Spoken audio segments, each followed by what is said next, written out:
Taking a look at Tropical Storm Colin here, it has strengthened a little since last night, hasn't it? It's now got max wind of 50 miles per hour. It's moving to the north-northeast at about 15 miles per hour. We'll make landfall later on this evening, around 8, 9 o'clock this evening, somewhere around Panama City Beach, maybe a little farther to the east here. It then goes across North Florida, goes across South Georgia, up the Carolina coastline, and eventually in a few days from now, it's way up there in the North Atlantic, and it is beginning to fall apart. But as you can see, it's going to stay well north of us, but that keeps us on that east side of the system, and that means some of this heavy rainfall here will come in the next 24 hours. We're thinking that the heaviest rain will be here tomorrow, and then even heavier rains once we get into Wednesday and Thursday. The center of Tropical Storm Colin, the third earliest named storm on record, is about right in here, but you can also see some other little centers and some vortices sitting around in there too. We have some tropical storm warnings for the west coast of Florida right up in here.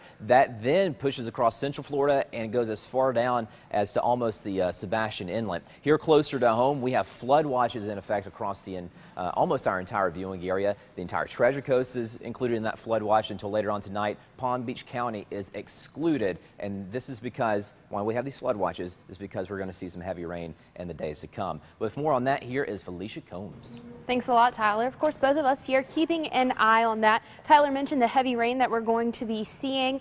That is going to move in as we head into the afternoon. You can see here waves of heavy rain with embedded storms included in that. Now, the thing to remember about this is it might not be putting down high rainfall totals, but with this being tropical moisture and with any stronger storms that do get going, you're going to have a lot of heavy rain at a small period of time. So temporary flooding is possible today and tomorrow with the storms that we could see wind gusts 40 miles per hour plus. So that's not really high wind gusts, but still pretty gusty winds. Of course, some lightning associated with that as well, and a very isolated weak tornado threat. We're going to keep an eye on all of those storms that do get going. Small craft advisory for anyone doing some boating. Highs today in the upper 80s. It's going to be breezy and gusty at times. It's going to feel more like the 90s. Rain and storms continue overnight tonight, upper 70s, another muggy night. We are going to see even more heavy rain as we head through the next few days, and that's when we really do start to watch the flooding potential as well. Rain chances don't go back down until the end of the week.